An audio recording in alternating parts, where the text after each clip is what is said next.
Hey everyone, I'm gonna wait and wait for some people to come on and make sure you guys can hear me. I hope you can hear me. I'm doing this on my phone instead of my laptop because there's an issue with the audio on my laptop. This laptop's very old. So this is the original MacBook Air from like 2012.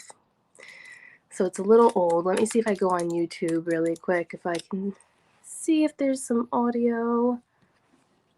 Hope everyone is having a great week. I hope you had a good New Year's, a good holiday. It's been a while since I've done a live. It's been a long time since I've done a live. Probably a month or two. It's been a while.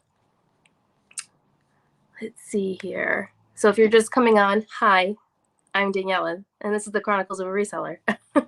I was just saying before that I am having issues with my laptop, so I decided to come on my phone, and I'm not sure if you guys can hear me. So if you can hear me and you're in the chat, let me know.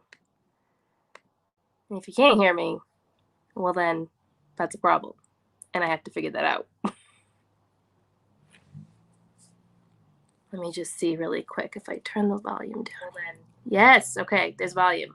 Perfect. So yeah, perfect. You guys can hear me. Okay, great. Awesome. For whatever reason, I can't see the chat on my phone, so I have the chat going on my laptop. So if you see me look over, that is why I'm looking over. So hello, everyone. Welcome to a Wednesday night Reseller Hangout. I haven't done this in a while. This is going to be changing as well in the next 2 weeks. I'm still going to have lives where I bring people on or I just come on and I chat. But the new thing that we're going to be doing on this channel on Wednesday nights, and I'm really excited for it, is we're going to do a listing live group chat hangout where basically we're working together and we're listing products together and we're being coworkers and we're talking back and forth and maybe sharing different things that are happening, and maybe we need some advice on things that we're listing. And the intent of this is to help motivate us, right? Because a lot of us do this either on the side after work or it's our full-time gig, and we need that engagement of other people that do the same thing that we do, right? Because we're all coworkers. So that is something that I would love to do. I'm going to start off. It's on the 20th, and Becky Park is going to be on with me. So I'm so excited about that. Becky and I will be on here. We'll be live. We'll be listing together. You guys can come on. The chat will be going and we'll be talking back and forth. So that's going to be a lot of fun. And then I would love to open it up to the community as well. Maybe have 1 or 2 people on with me as we do this listing group chat. I think it'll be a lot of fun. Let me know what you guys think, or if you think it should go in a different direction. But I thought it'd be really great to just have an hour or two where we sit down together and we work together, right? Like what real coworkers do in establishments. So I don't know, it would motivate me to list. I know that much because sometimes when I come home from work, I don't want to list at all. So yeah, let me know what you guys think about that. I see some people think it's a good idea. Perfect. Cool. That's cool. Love that idea. Great. So I think it would be a great way for other people to get to know each other. Maybe you guys have like listing hacks that I don't know about. That you could share. I mean, so many of us do different things, so it would just be fun. So that's one thing that we're going to be doing on this channel. And you guys probably realized or noticed that I uploaded a ton of videos the week of New Year's Eve, and that was because I had a goal in mind. So if you don't follow me on Instagram, you probably should, because I'm more active on Instagram than I am here on YouTube. Trying to change that in 2021. But I had a goal in 2020 to hit 500 subscribers on YouTube, and I did it with the help of Instagram and people sharing that, but also by uploading more videos. So that was my goal, more engagement on YouTube, trying to get more people to notice my content and, bring them off to my social media platforms as well. So it worked. I think I'm at like 529 subscribers as of today, last time I checked anyway. So that's really exciting. I mentioned this in my video where I talked about my New Year's resolutions and my goals. So I'm excited about that. My goal for 2021 is 1,500. Yep, that's my goal. I don't know if I can even attain that, but that is my goal. I would love to be able to hit 1,500. So you'll see more content from me. I have lots of ideas of what I'd like to do on here. It's a new year, right? So the sky's the limit. Let me know in the chat what your goals are for 2021 and what things you're going to be working on. Let me know. I'd be interested to see, do you guys have a YouTube goal? Do you have an Instagram goal? Do you have, I don't know, a goal for your business? Are you changing directions? Are you going to be leaving reselling maybe? Or maybe you're going to focus on a different part of reselling?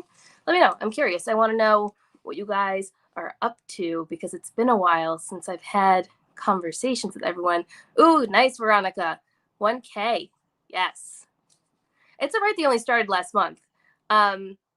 There's different ways to grow your audience on YouTube. So I went down like this huge YouTube rabbit hole because this is who I am as a person.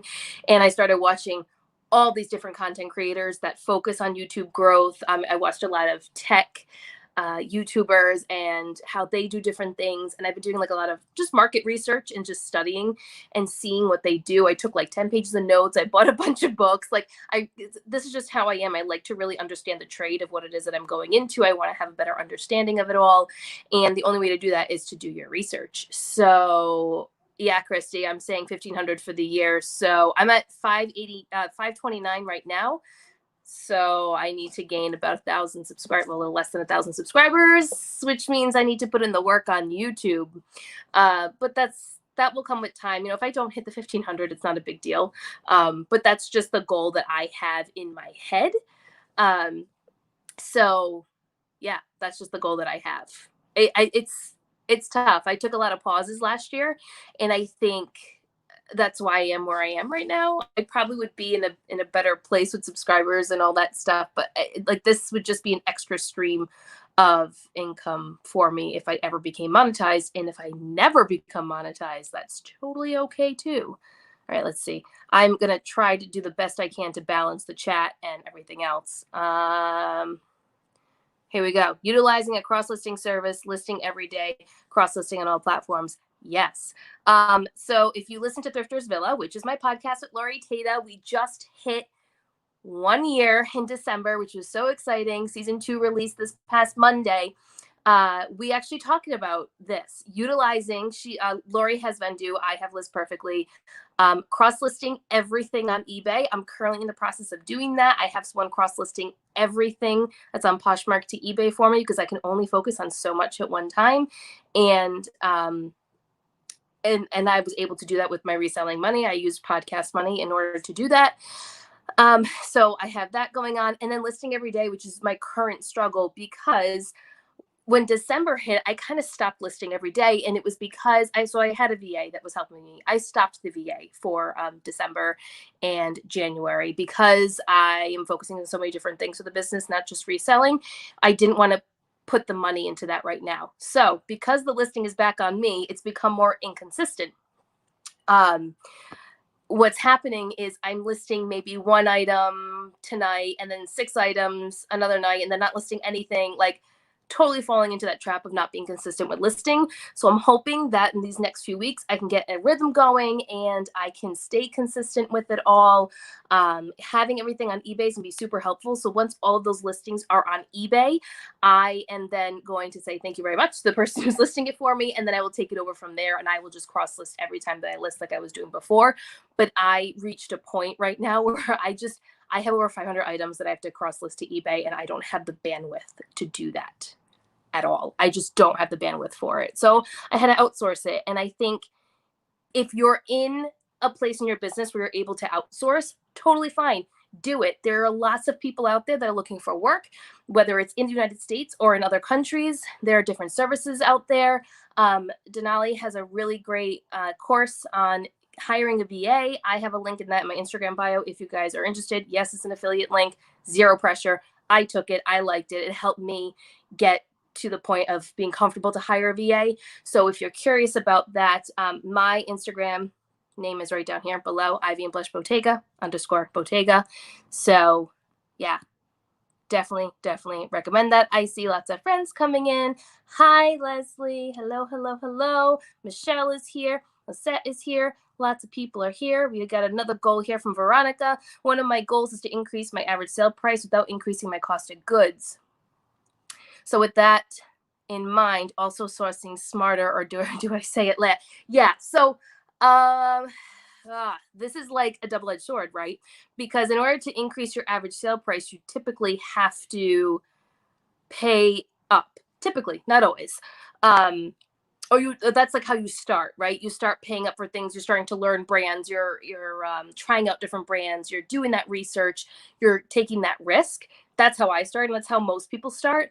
And then your mentality starts to switch, and then you start to realize how you can take that knowledge you've just gained with these risks that you've taken and apply it when you're in the thrift store or wherever it is, buy, sell, trade store, wherever it is that you source, and using that to increase your average sale price. I will say, after doing that for about a year, I have gotten really good at it. Where most of my higher ticket items, I'm actually not even selling myself. I did release a video. Oops, sorry guys. I did release a video last week about the Real and my process with that. I am going to have a video that's going to be coming out probably within the next 2 weeks, where I'm going to break down my Real numbers. I haven't released it or filmed it yet because the Real deposits its money on the 15th. So that means people can still return up until that point. And I don't want to make a video with false numbers. I want to show you the real deal. What is it that I'm actually getting? How much each item cost me? All that, that whole thing. So that's my way of dealing with higher end items. Increasing my average sale price just means sourcing better. I don't know. So for me, I have a hard time with this because I tend to lean towards luxury items, which means I'm typically paying up, unless for some odd reason, like yesterday, I can find a Burberry trench coat, a Coach coat, a Patagonia coat, and all these other different items for $56, which is a rarity here in New England. If you live near me, then you know how difficult it is to source for those items at that price point. It is extremely difficult. My average sale price has increased because I think my inventory has increased. I don't know. I got to do more research on it. I can't say for sure it's the items that I'm sourcing that has caused it to increase. I think it's because my volume of items that I'm picking up has helped that. I don't know. There's so many factors that go into it. I'm not that analytical. I mean, I am, but not like I just don't look at it that way, I guess. I just want to make money. Hey, Wendy. Hello, everyone who's coming on. I just need better bins. Yeah, I just need better. I need better price points in my local thrift stores. That's what I need. I just need. Oh, hey, Lori. I totally didn't see you. Hello. Have fun in your Peloton. Thank you for coming on. I'm actually going to see Lori tomorrow, so that's exciting. Oh, here's Lisette. Hi, Lisette. Hi, Daniela. I'm at working, can't stay, but sending love. Thank you so much, Lisette. Thank you for coming on. This is something that I wish I had too. I wish I could have someone take pictures and measure for me. Yeah, totally not in my budget. And I'm OCD and not diagnosed OCD, but like I like things done a certain way, and I think I would really struggle with that. It was enough of a struggle for me to hire a VA just to list for me. That was really hard. And I made like training videos and all that kind of stuff, but it was still difficult for me to let that go. It was extremely difficult for me. Well, these comments are going really fast. Let's see here. I've had good luck with the Real. Good. Just can't seem to find. Yeah. So this is the problem with sourcing, right? The Real is a very specific niche market. And I know a lot of people are really interested in it. I know a lot of people want more information on it and they want to like jump off the ThredUp wagon and go into the Real wagon. But it's not as easy to go into that like ThredUp. So it's very specific. There's a very specific buyer. There are very specific things that you can send. They don't take items with flaws generally. It depends on the brand. Sometimes they'll make exceptions and they'll take certain items that have flaws, but they have to be very, very minor flaws. The payout system is completely different than ThreadUp. You need to work your way up to these different percentages. So if you are willing to grow with it and to take your time with it and really watch your cost of goods, then it can be a great service to take advantage of. For me, anything that I'm sending into the RealReal that is considered more basic for them, so Diane von Furstenberg, Frame, Patagonia, Sorel, like any of those brands that they accept, I'm not paying more than $7 at the max. That is it. I am not paying more than that. If I am paying more than $7, then I can't send it to the RealReal because they're probably going to list it at $50 and I'm only going to make between 40 to 45%. So I'm not going to be making that much money on it. At that point, I'll just sell it myself, right? So you need to be really smart about how you use the service, which is why I would like to educate the community on it, and I am by no means no expert. Jack from Flip Thrift is definitely more of an expert than I am. We bounce things off of each other, but I go to him with questions all the time. But I've learned a lot since I've been sending so many boxes in, but I know lots of people that have success with it. So if you're hesitant to try it, I recommend you give it a try. Just see what it's like. Veronica saying, I think for me, I need to stop picking up lower dollar items because they're not worth the time I put them. Yes, I agree. If there's anything that I have learned in my almost 2 years of reselling is that just because it's only $1 or just because it's $2 doesn't mean you should be picking it up. You should really understand what the market is like. You should really understand what trends are going on. You really need to know what your buyers want, what they're willing to buy, what platform you're on dictates a lot of this too. It's more than just picking up clothes and selling them. It's more than that. Reselling is more than just picking up clothes and taking a picture and putting them online. Like, yeah, that's the gist of it. But if you want to take it seriously and have it be a business for you, then there's more to it than just that. And I know people tend to say to me, well, where I live is just, I can't do it. And I actually just recently put on an Instagram post about this. I say, perspective is everything. Just because you live in an area where you don't believe you could find really great things, I challenge you to go out there and try and maybe travel to a neighboring city. Go out an hour and a half and see what else is around you. If you know, you don't have anything around you and you know for a fact there's nothing, but I challenge you to really look and pick up those items that feel like they're quality items and look at tags that may be sewn and look a little different and their font's really fun.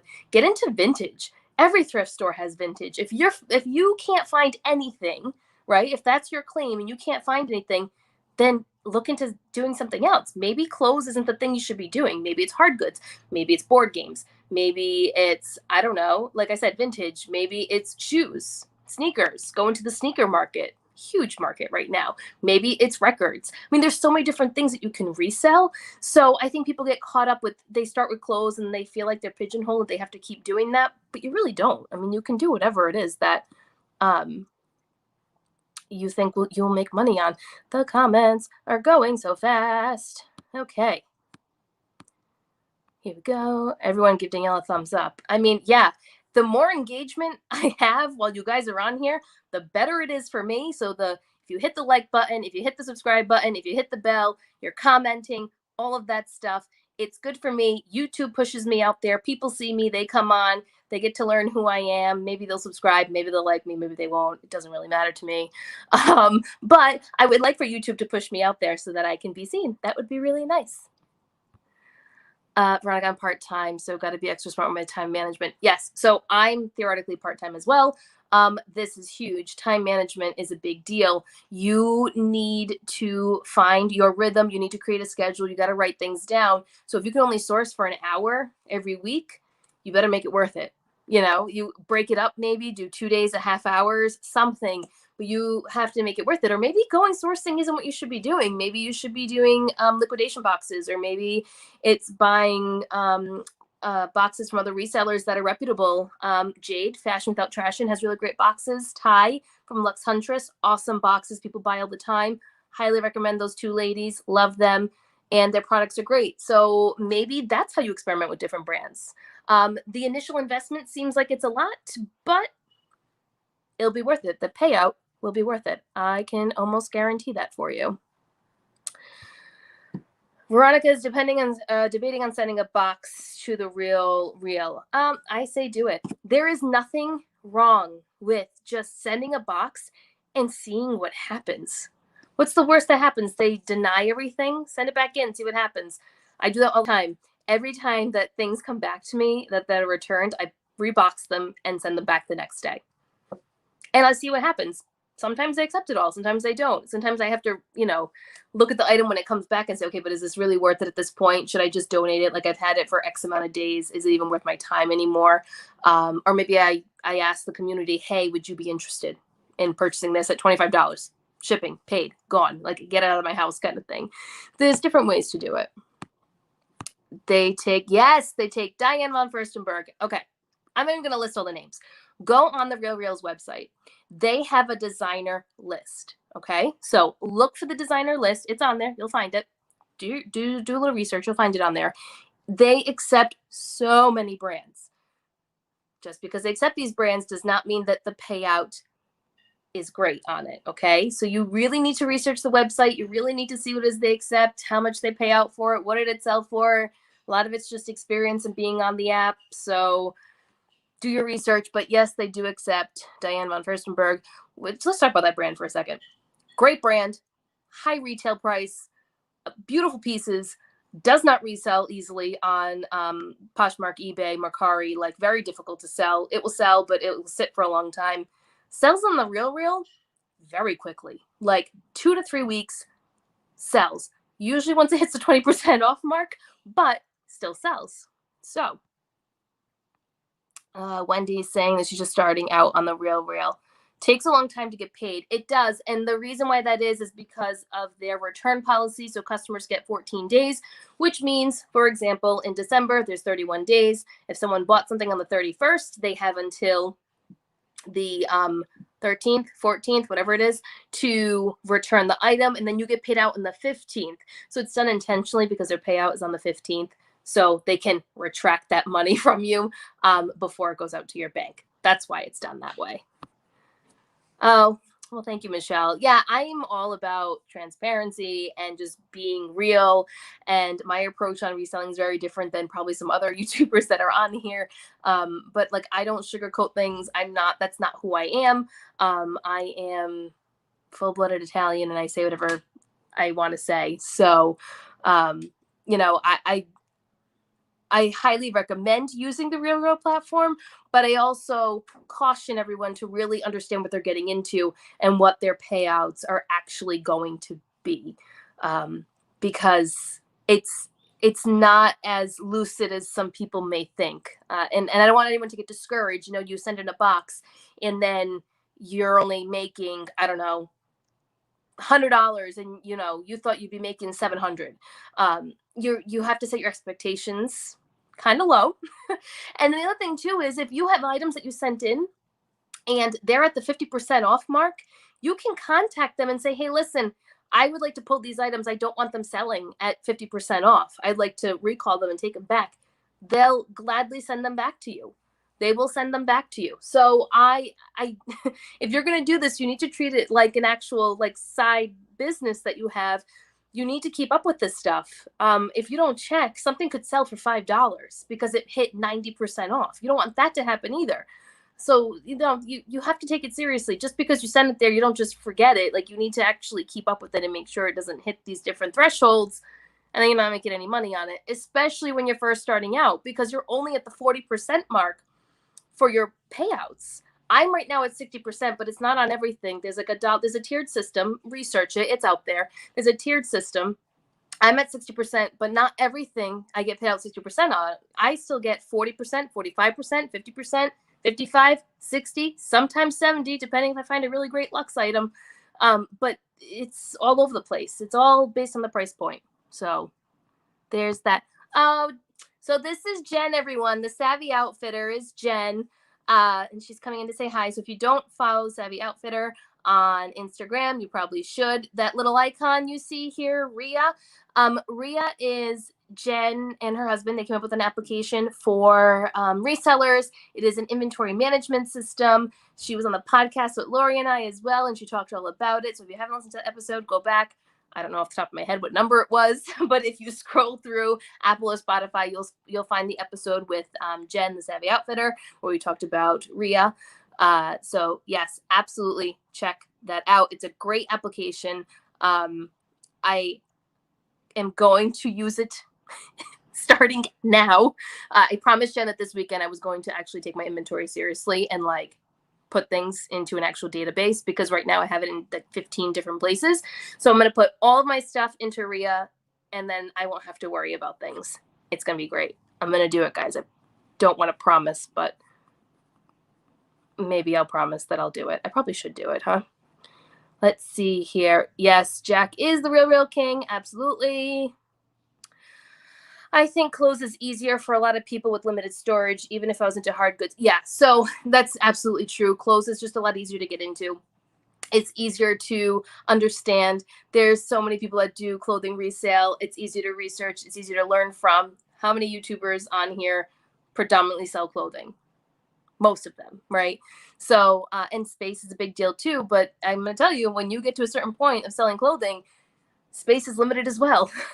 Once you get to that 500 mark and you're in one bedroom like I am, it's limited, my friend.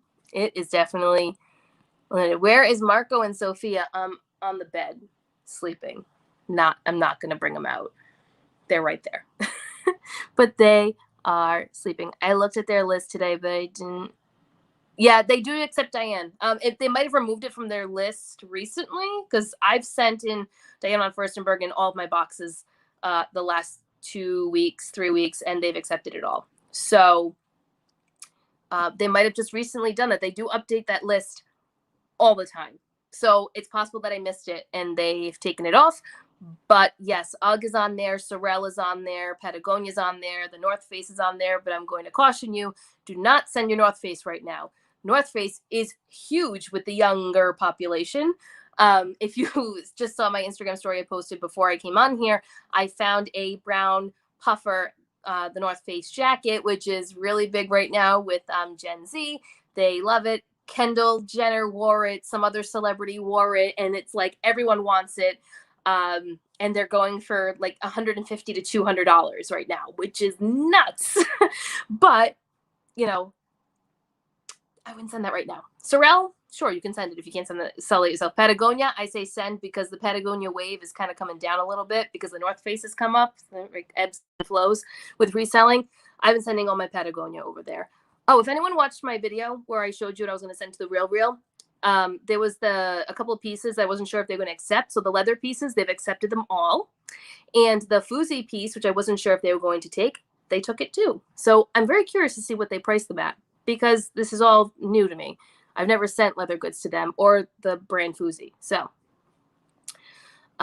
yes, Veronica, it is nice that they let you reclaim your items. They are very good about that. And I said this on the podcast with Lori as well this past week.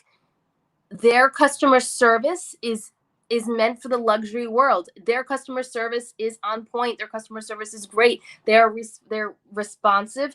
They're receptive. They want your feedback. Like, it's a different world, but it's also their clientele. Hello, Ashley. Hello.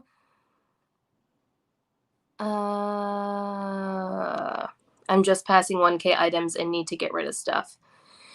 I mean, I don't think I'll ever hit 1,000. That I'm at 556 right now, and I can't. It's a lot for me, but I'm sending the majority of it off because I just don't want to do it anymore. However, if you're feeling that burden and you're feeling like it's becoming work and it's too much and you're not motivated, then yeah, maybe think about create boxes, or if you can send things off to the Real, then do it. Absolutely do it. All right, I think I'm caught up here on the comments. You guys can keep talking away. I want to talk about my workbook and ebook that I'm going to be coming out with, because so many people have been asking me about it, and the presets. I know I said it in my last video, but I do want to announce it here that the workbook is in its final stages, and I'm so excited. This is not a reseller specific workbook. However, if you are a reseller, you can still use it. It is meant for anyone that wants to start a side hustle, that wants to be a part-timer of any sorts in any type of business. I'm so excited to release it. My sister is designing it, and one day I will have her on here and we'll talk all about brand guides and all these great things that are going to be in the workbook. So that is coming, guys. I promise it is coming. It'll be my website, which is also launching probably at the end of the month. I'm almost done with it. And when I say almost done, like the bare bones of it are almost done. I do envision that to become a much bigger platform than what it currently is. But everything will be on there along with the workbook. The workbook and the website will probably launch at the same time, to be quite honest with you. That's probably what's going to end up happening. And then the presets will come a little bit later. Oh, Amy's here. Hey, Amy. I have to shout out Amy before I talk about the presets. So Amy is 2 Week Notice Society on Instagram. You probably see me shout her out all the time on Instagram because I love Amy. But Amy is a coach and she is great. She will help you if you're looking to leave your 9 to 5. That's her thing. But Amy's also realistic, and that's what I love about her is a lot of us would like to leave our 9 to 5, right? I would love to leave my 9 to 5, but I also need to be realistic and realize that that's just not feasible for me at this point in time in my life, maybe in 10 years. But Amy's just a great resource. She has a podcast. She has a Facebook group you can check out that's free. And she has webinars that she does on there. So highly, highly, highly recommend Amy Coates. Hello, Terry. Oh, that's okay. You don't have to. I mean, if you can just listen and not talk, that's totally fine too. I won't hold it against you. So, the presets. These are reseller specific presets I'm coming out with. I'm not an influencer. I'm gonna throw this out there. I'm not an influencer. I'm not gonna come out with fancy schmancy presets like all the other bloggers do, where like, you can look a cream color and you can, like it's called autumn or spring. Like this is not what this is. These presets are specific to resellers who maybe don't have the best lighting, or maybe it has something to do with, I don't know, you have lighting, but the tones just don't come out correctly. So I'm going to explain to you what this all means. My sister and I are designing these presets. Originally, they were going to be one group of presets where it's like your exposure, your brightness would be better. Great. You can move on. Press a button. You're good to go. Not really looking at tones and hues of colors. Upon further market research, because this is what I do, I realized that just doing that is going to do the community a disservice. And I really need to focus on the hues and the colors that people struggle with. So I went down this entire rabbit hole on Poshmark, searching different colored items, taking snapshots of all these items, putting them into folders, sending them to my sisters, asking the community what colors do they struggle with, which I got a ton of responses on, taking that information and then using that to then create different groups of presets that resellers can use, or anyone really, but we're gearing this towards resellers, right? That resellers can use when they're uploading their photos on Poshmark. Now, I know Poshmark just came out with different presets in their editing component when you're uploading photos, which is great, but they don't work with tones and hues. So there's that. I think it's great that they're doing that. It shows that they know the community is asking for more. So it's great to see them do that. But my whole vision with those is to, you can either buy, let's say you struggle with whites and blacks, and you can buy the white and you can buy the black presets, or you struggle with yellows, so you can buy the yellow grouping of presets, or you struggle with blues, you can buy the blue presets, or you can buy a whole comprehensive package and you're getting them all. You're getting the exposure, the brightness, and then every single color that we finalize and put out there. So yeah, I feel like I'm talking myself up, which I hate doing, but I haven't been on here in a while and I kind of want to share all these different things that I'm talking about, and not everyone watches my YouTube videos, which is fine. I don't hold it against you. It'd be nice if you watched them, but if you don't, that's okay too. If you only want to come on here and chat with me, because I like that too. I like to chat with everyone. It's really nice to come on and just, I don't know, vent, right? Because when you're in the reselling game, it's just so hard to find people that you can talk to about, different things. And I feel like I know everyone that's on here, and I feel comfortable sharing different things. And it's a very lonely profession, even though I can't even say part-time. This is not my job that I do outside of the home. Like, this is my full-time job I do in my home. And like, my husband's supportive, but he doesn't want to hear about reselling all day, every day. Does anyone else's husbands or wives want to hear them talking about reselling all the time? Unless they're in the game with you. Because if that's the case, then that's cool. But I just like to sit down and chat with everyone. We like hanging out and chatting with you, Daniela. You're also biased because you like me. Just kidding. Just kidding. I appreciate all you that come on all the time when I'm live. I know I don't have a huge audience, but I really don't care. I just like to come on and talk to everyone. If I could have you all on like live with me right now, I would, because it's a different thing than me just talking into a screen, looking at myself, and then occasionally looking over at the comments. It's easier when you have like a PowerPoint slide or something that you're discussing, right? But when it's just, you're just coming on and hanging out with people, it's a little weird. It's a little weird. What Michelle said. Well, thank you. Thank you. Thank you. Okay. Well, thanks. I'm glad you like my Instagram stories, Terry. So my whole thing is, you can post a million times on Instagram. Like, you can post pretty pictures, all that. It gets lost in the feeds. Most people are looking at stories. So for me, I like to be engaging in stories. I like to come on. I like to share silly things. I like to show you what I'm picking up. I like to do the different, if you follow me, I do different trends, like what the different designers are putting out there right now. What do we think about them? What trends do you notice within those designs? Like, that's my favorite thing to do, because fun fact, I'm a big fashion buff and I love beauty and all of those things. And I'd like to integrate that into this channel too, but I also integrate it into my Instagram because, I don't know, most of my following is female, and I feel like most females that follow me are interested in this stuff as well. So I just like to share it. And even some of the men that follow me, they're interested in what's going on, right, in the fashion world. So yeah, I'm glad you're enjoying it. I just, it's like a playground for me. I can do whatever I want. You won't catch me doing reels. I'm not into it. Sorry. I know they're like the new cool thing. I'm not a TikTok girl. You won't see me do any of that stuff. So don't ask me, because I'm not going to do it. I don't have time for that. I don't want to learn something else. Stories is enough. And YouTube is enough. Yeah. See, I'm in the same boat. Very supportive, just not into it. And I agree. Finding local people or thrift buddies is very nice. I have a few, and I'm very grateful for them. It's a lot of fun to have them come with me. Although right now, obviously, the climate of the world, it's hard to do that. It's more on like a very safe distance. We might be in the same place, but we're being very careful about it. Yeah. So why don't you guys drop where you're from in the comments, because we've got Veronica here's coastal VA. So if anyone's around her,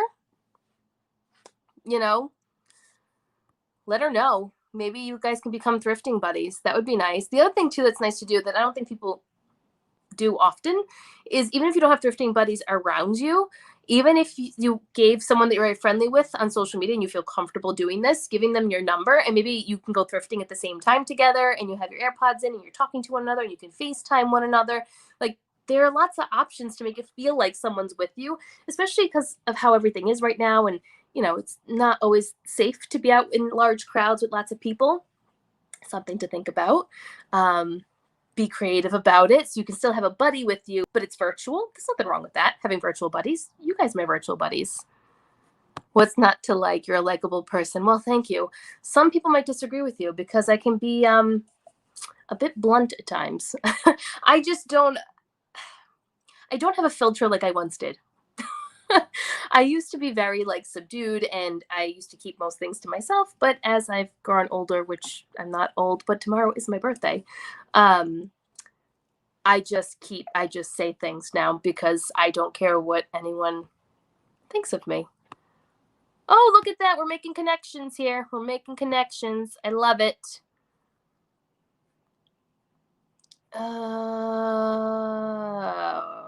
Okay. Michelle's saying my husband is supportive, just doesn't understand what I'm talking about. He looks like a deer in headlights when I start to... Yeah. So I used to make my husband come with me thrifting. That was in the beginning. And he doesn't come anymore with me. I'm sure if I asked him, he would come, but he would be on his phone reading or something, pushing the cart around, and then I'd get really excited about something, and he would just look at me and be like, I don't get it. What's the big deal? But then there's times he's found stuff for me, which is also great. He's found me Prada shoes before. He found me, what else did he find? Oh, he found a pair of, oh my God, what are they called? I can't think of the name of them. I don't know. It escapes me. It was another pair of shoes he helped me find too that I ended up sending to the Real. So, I mean, he comes in handy when he decides to come. He came to the bins with me a couple times too. Have any of your husbands gone to the bins with you? He came to the bins with me and he sat in the corner with the carriage, watched my carriage the whole time, and didn't move. And I felt so bad. But that's what he did. And he let me do my thing, which was very nice of him. Ashley's from Toronto. This is my Canadian friend, Ashley. So I told Ashley I have family in Toronto and I love Toronto. It's like my second home. Well, Italy's really my second home, but Toronto's also a second home to me. So most of my family's in Italy, but then a small portion of my family's also in Toronto, in Mississauga, to be exact. To be exact.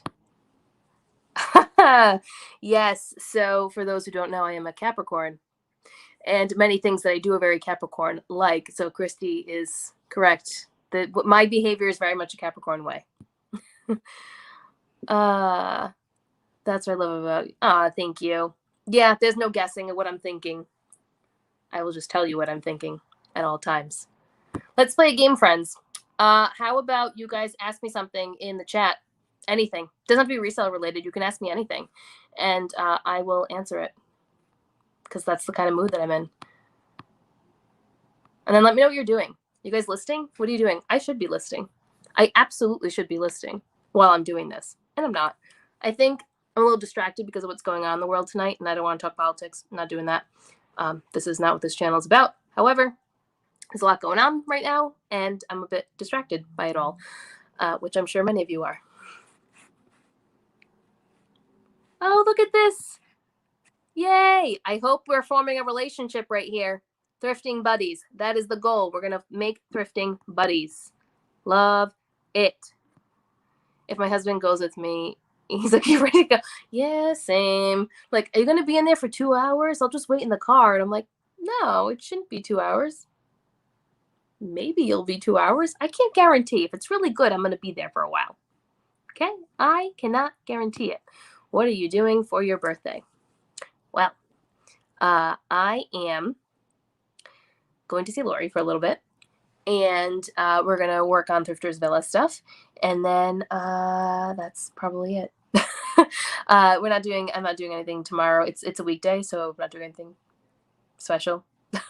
And it's not like I can go out anywhere really, given what's going on in the world. But on Saturday, I am having, so my husband's birthday is 4 days after mine. So on Saturday, we are celebrating my birthday and his birthday at my family's house, and we're having cake and all that. And then on Sunday, we're celebrating our birthdays again, but at Matt's family's house. So that's going to be fun. That's all we're doing. I mean, I feel like when you get to a certain age, it's not that big of a deal anymore. Plus, I'm not in like a milestone year or anything. I'm just in my 30s. It's not anything special, really. I'm sure you've told us before, but what got you interested in reselling? So I have always been a reseller. I guess I just didn't know that's what it was called. I started reselling when I was 16 years old. I would sell things on Craigslist. I would sell purses, phones, whatever I had that I wanted extra money for. So that's what I would do. And I would sell them and I'd make money. Then when I got into college, I started selling my textbooks. And I started selling regular books that I wasn't using anymore. And then I took a break from that.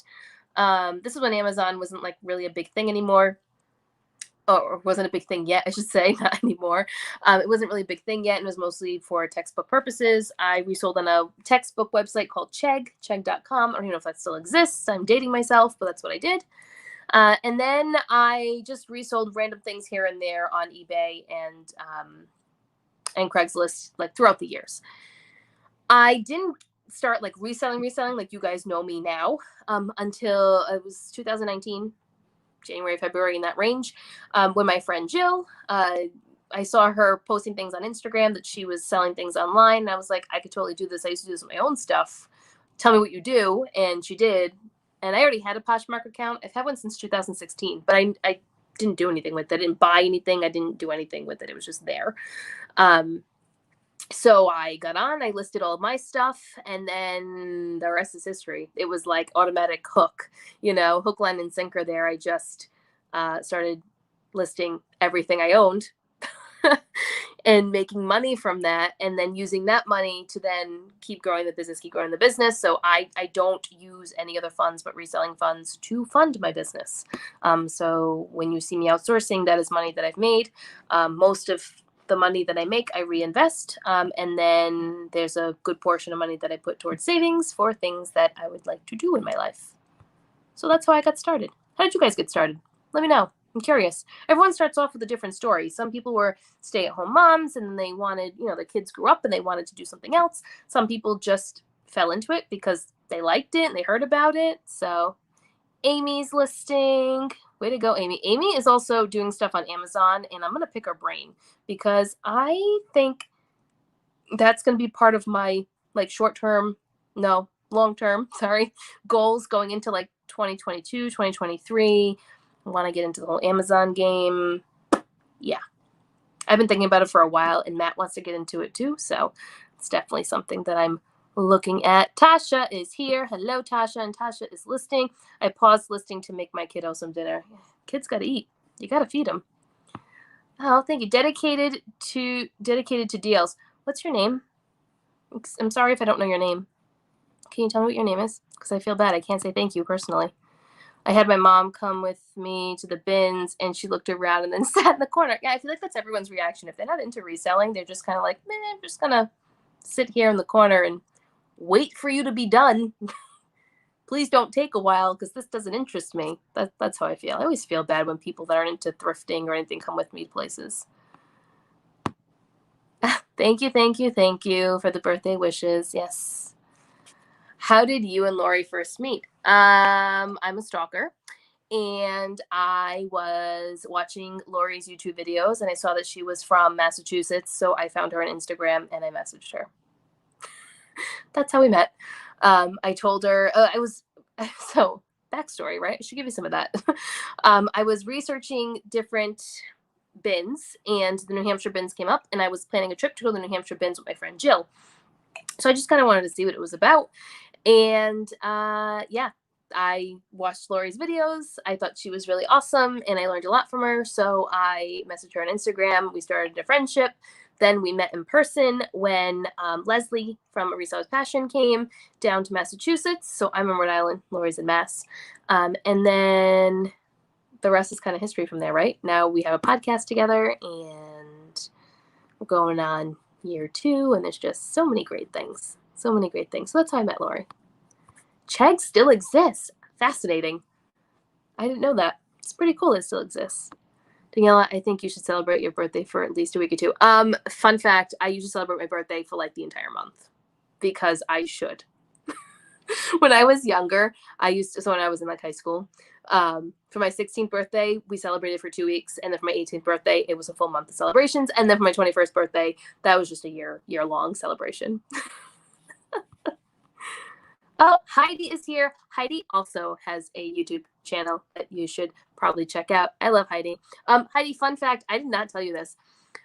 I was updating all the podcast episodes to put season 1 and season 2, and I kind of made a mistake and unpublished her episode while I was doing it. So then I had to republish it, and it shows up under our newest episode that just came out for season 1.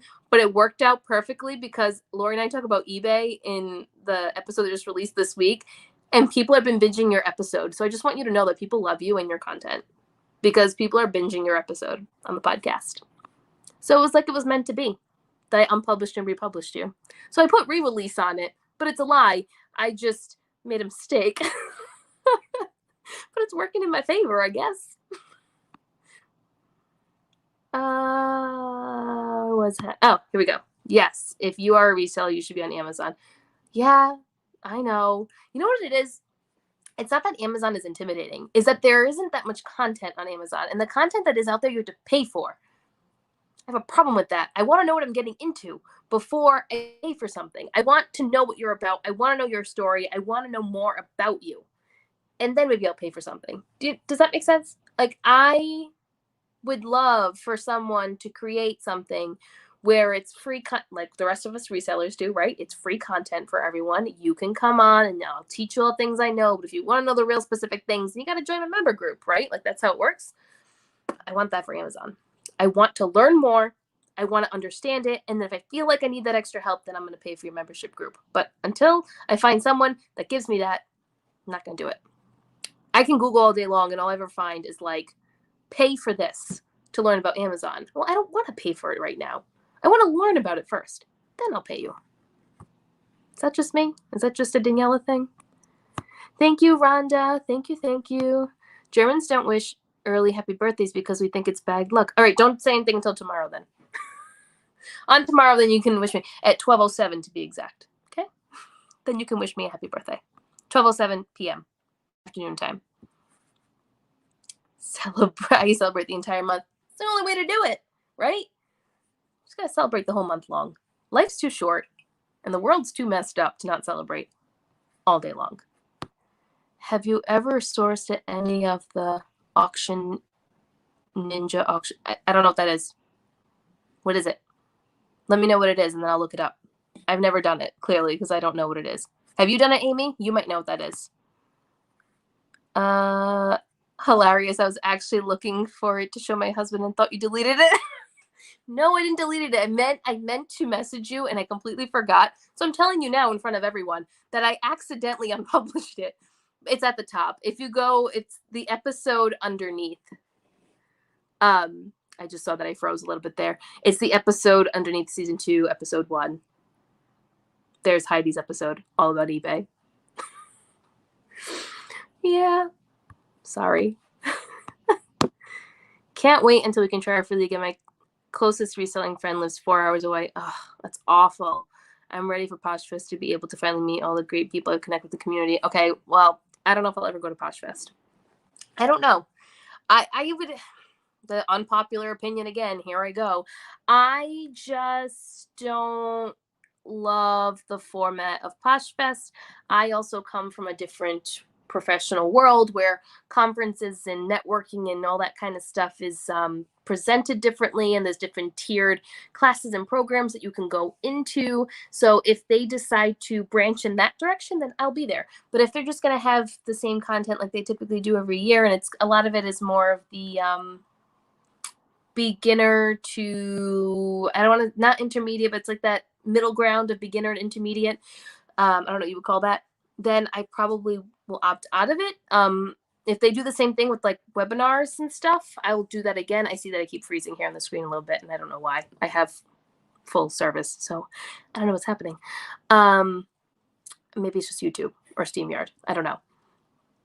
But yeah, I don't know.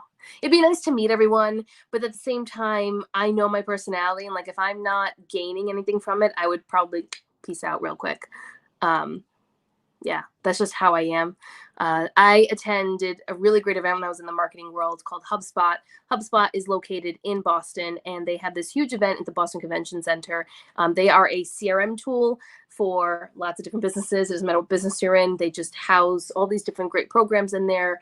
And it was such an amazing event. It was like a week long.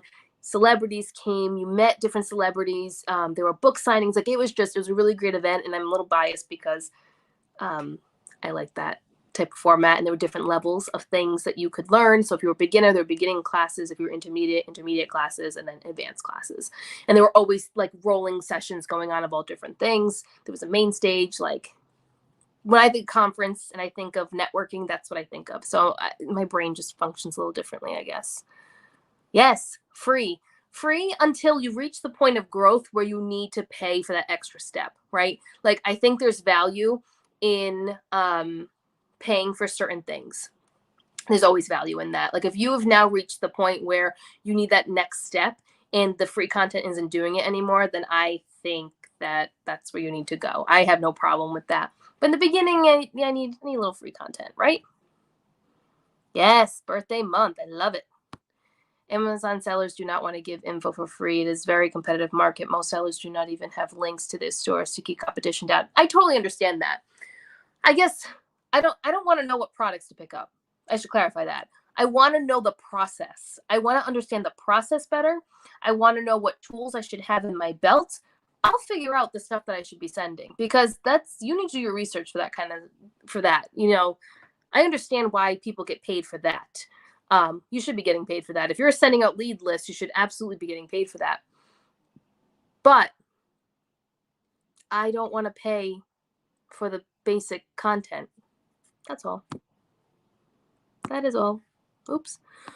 I need to take a sip because I've been talking for a full hour. Oh boy, so many things. Okay. Yeah, Christy, I'm with you. Give me some free content. Give me something to kind of learn the basics to get me started. What tools do I need under my belt? And then if I feel like I need the extra help with lead lists and all that stuff, then I'll gladly pay for it. Gladly. But there's something to be said about hooking people in with the free content that you can provide. And that's what most content creators do. If you follow different types of content creators on YouTube, this is what they're doing. They're coming on, they're going live, they're talking to people, they're helping people, they're teaching you about the algorithms, they're doing, this is what it's all about. That's how you build a community. That's how you build the knowledge. And then when people feel like they need the next step, then they come to you for that stuff. That's marketing. That's how marketing works. I haven't heard of Auction Ninja. I feel like I've heard it in passing, but I don't know what it is or what they offer or anything like that.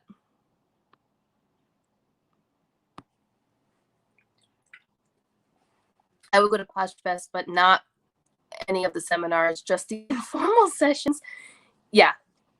I mean, that networking part would be cool, right? But the content itself just doesn't appeal to me. It doesn't say anything. It's nothing bad about Poshmark or anything. For me personally, does not appeal to me. When I go visit my family in Boston, then maybe I'll get to meet you someday. Well, yeah, obviously. If you come to Boston, just let me know and I'll be there. We can go thrifting and have lunch in the North End or anywhere, really. Sorry, I don't know why this keeps freezing up on you guys. I keep seeing it on my computer freezing, and I don't know why. I agree, free content should be offered. Yeah, absolutely. Did you know there is a convention for people who organize conventions? What? I need to go. Heidi, when are we going? You gotta let me know when these happen so we can go together. Heidi and I have a very similar brain, and I love it. Heidi's also extremely sarcastic, which is another reason why I love her. When everyone is charging, I feel they are just making money off classes. Okay. Touchy subject, right? Because a lot of resellers are releasing courses. Where do I begin? So here's my theory on this. I think that there is certain content that is worthy of making money off of, right? If you're creating content and you're putting time and energy into the project that you're working on, you deserve to be compensated. However, there is some content that is produced and put into a course format or webinar format that is easily accessible and free on YouTube, Google, blogs, Instagram, wherever, right? Like easily accessible. This is just my perspective on it all. If you are going to be creating a course, a webinar, anything like that people need to find value in, that you need to make sure you're providing that value, and that whatever you're sharing is not just something that people can go into Google and research. There needs to be more to it, whether it's an engagement factor or it's an interaction factor or you have forums. Like there's got to be something more than just you lecturing in small segments. Does that make sense? Hope that doesn't come across the wrong way, because I fully support everyone when they do their courses and all that kind of stuff. But it can come across as a money-making scheme. It can. Just like me in the beginning promoting my other stuff. I mean, I promoted it to let you guys know, but I'm not selling it yet. I'm just letting you know what I'm doing. And I'm sure once it's available, I'll self-promote myself a little bit. But I never want people to feel like you have to buy it. because I don't like that. I don't ever want to come across that way. So if I do, just tell me and I'll stop. I never want to come across that way. Can't wait to source from Rhode Island. Hopefully we can cross the border soon. Can you tell me one of your favorite places? I've never done the bins. We don't have that many options in Rhode Island. If you want me to be honest with you. I typically source outside of Rhode Island, but if I am sourcing in Rhode Island, all I have is Salvation Army and Savers. That's all I got. That's it. So it's just getting lucky at Salvation Army or Savers if you're sourcing in Rhode Island. Outside of Rhode Island, in Massachusetts, Connecticut, there are way more options. Way more options. Smaller thrift stores, church thrift stores. There's so much more. There are like small consignment shops around here, but not anything that I could go in and like buy things to resell. But when you come to Rhode Island, let me know. I would love to meet you. Oh, yeah. Yeah. I mean, whether it's Amazon, Poshmark, eBay, doesn't matter. Whoever is coming out with the courses, it can be gimmicky across the board. It can, no matter where it is. Agreed. I 100% agree on adding an additional stream of income, but the course has to add more value than just what is available for free. Yes, Amy has spoken, and I agree with her. I'm only producing this workbook because I think it's going to add value to people who are new to the side hustle game. The stuff that I'm putting in this ebook is extensive, but it's also comprehensive, and it breaks it down so that people who are brand new and have no experience in entrepreneurship or having a side hustle of any sort or trying to formulate some sort of branding, it's designed for that person so that they can break it down in segments and they can really grasp the understanding of it and go through the steps and all that kind of stuff. Could someone sit on YouTube for 20 hours a week and learn it? Yeah, absolutely. But this allows the individual to kind of do it themselves in a streamlined process and more organized process than when I did it. Because when I did it, it was not organized, and I didn't do half the things that I'm writing in the ebook. Let's be real. The stuff I'm writing in the workbook and ebook, I didn't do. Not when I should have done it anyway. I did it backwards. I've told you my favorite is a small church thrift. Yes, you have told me that. But now they are under new management and they're all young and looking. So it's changed. I noticed a couple of thrift stores around here have changed as well. And you can tell that they have resellers that work for them. So there's that. I mean, it's an ever-growing, ever-changing, evolving world of reselling and thrift and all that kind of stuff, right? Just always changing. Before we go, does anyone want to see 3 items that I found today at the thrift store and why I picked them up? Anyone interested in that? How about a mini haul? 3 items before we go. If you're interested in that and you haven't hit the thumbs up, maybe you should do that. Hit the thumbs up and show me some thumbs up in the chat, and I will show you what I got. Because I think it'll be fun to end on a little mini haul. Maybe I'll do this every time I come live. Do a haul at the end of like just a few items that I picked up that maybe you guys don't know about, or maybe they'll surprise you that I grabbed it. I'm very thirsty. I'm sorry. I also have a coffee sitting near me that I probably should throw out, because if I keep drinking it, I'm never going to bed tonight. All right, everyone wants to see a little haul. It's just 3 items, so don't get too excited. I mean, I have other items over there, but I'm not going to get them. I'll show you the 3 that I have right here. So this was a quick stop today. And I did find a North Face brown puffer, which I told you guys about. That is in the car, though. I didn't bring that in with me. I don't know. I had too many things I was holding, and I didn't bring it in with me. But that's sitting in the car, which will get listed sometime soon. All right. First thing that we found. This is the second time I found this brand. The first time I found this brand, it was right when the thrift stores reopened in June, July, whenever it was. And these are Gavin. Woo-hoo-hoo. Sorry about that. Gavin. They're spin shoes. These are brand new. Whoever owned these never wore them. They're a size 38, like 7.5. I'd say this is about a 7.5. And the first pair that I found, they were used. These are brand new. But the first pair I had ever found of these were used and they sold for $55. So I'm hoping to get in that same price range. These are a little different than the ones that I found. These look like a newer style. So I'm curious to see what these go for. But spin shoes, people are looking for them. Everyone's buying Pelotons. That's like the new thing, right? And not everyone wants to buy Peloton shoes. So spin shoes, great thing to pick up. That's what they look like on the bottom, if you don't know what spin shoes look like. That's what they look like on the bottom. So I grabbed these. I'm going to guess I paid $9.99 and I had 20% off. So I'm guessing I'm probably going to make anywhere between 50 to 65 in that range. Yes, perfect timing is correct. Cannot wait to list those. Probably going to list them as soon as I get off of the live stream. The next thing here that I found is, okay, not everyone might know this brand, but I'm going to share with you this brand. It is called APL. Do you guys know what APL is? APL sneakers. I own like 3 pairs. I love them. So this is a pair of APL sneakers in a size 7. They were $4.99. And they need to be cleaned up a little bit, but they're in really good condition. APL, who knows where APL is sold? Anyone know where APL is sold? It's not a brand that many resellers know about. That's why I'm very excited when I find them. I'm going to guess. Oh, bigger size, Michelle. APL is sold at Lululemon. That's one of the places that they're sold at. They are sold at Lululemon.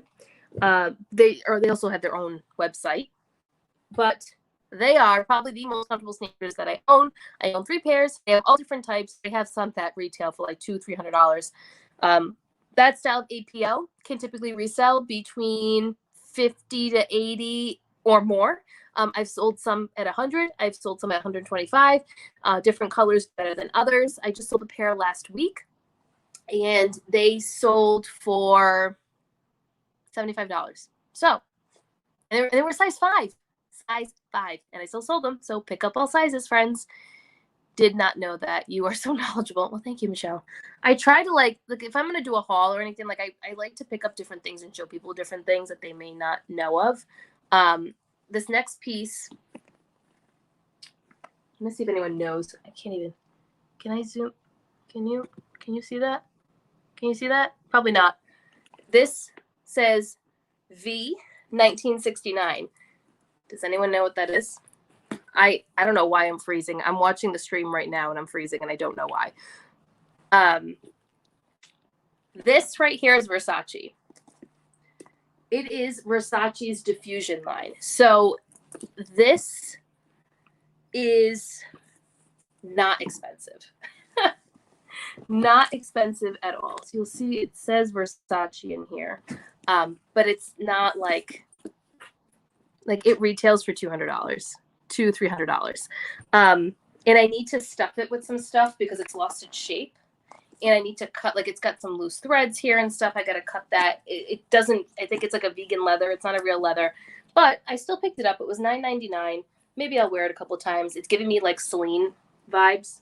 Big time Celine vibes. So yeah, I was really excited to find that. That was my first time finding that. But yeah, V 1969, if you Google it, a lot of websites carry it, but the retail is very low on it. I think it'll be worth the flip. I see what you said. It still could be a good flip.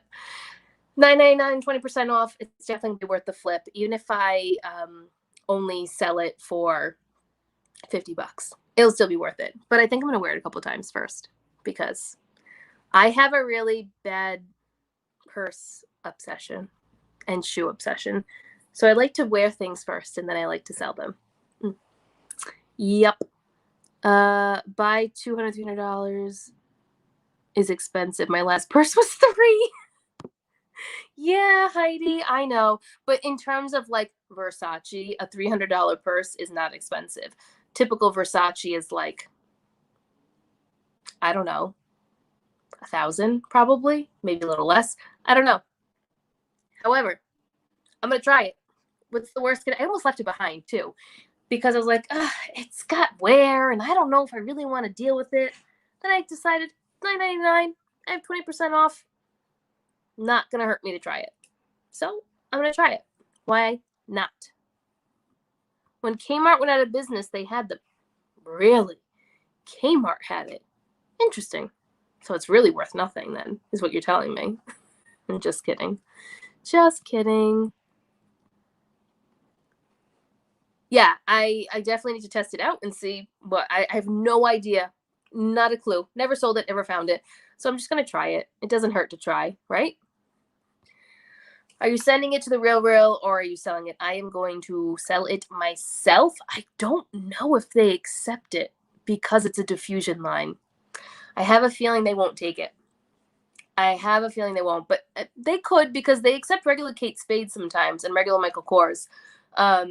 So they might accept it because it says Versace on the inside, but it's got a little wear and they're really particular about that. So I don't know. We'll see. If I can't sell it on my own, I'll try to send it in and see what happens. It'll be an experiment for me.